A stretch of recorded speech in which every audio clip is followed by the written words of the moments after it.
Ketika solat, sunat kedua mata kita pandang tempat sujud. Tapi ketika tahiyat, disunatkan kedua mata kita memandang jari telunjuk kita sehinggalah habis sembahyang. Baik, masa kita tahiyat akhir tu ataupun tak kisahlah ketika kita nak tahiyat, baca tahiyat dan sebagainya, kan kita angkat jari kita, betul tak? Sebenarnya ada 11 sunat ketika mengangkat jari yang kita boleh dapatkan. Contoh saya bagi contoh. Asyhadu an la ilaha illallah. Kita disunatkan mengangkat jari kita ketika illallah. Okey, itu yang pertama.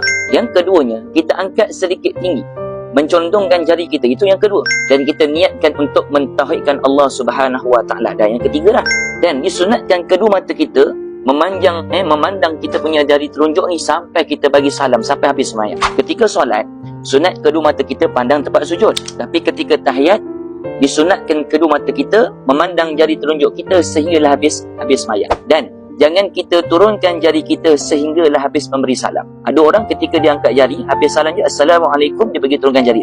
Tak perlu. Kita angkat saja sampailah kita habis sembahyang. Contoh, Assalamualaikum warahmatullahi, Assalamualaikum warahmatullahi. Kita terus sapu muka kita lah, tak payah turunkan jari kita. So dalam kitab ni ada cerita sampai 15 sunat-sunat dalam satu ibadat dan satu solat fardu yang kita boleh dapatkan. Apa tunggu lagi? Tekanlah baik kuning kat bawah. Kita gandakan kepala kita dalam ibadat solat kita. Boleh? Tekan baik kuning sekarang.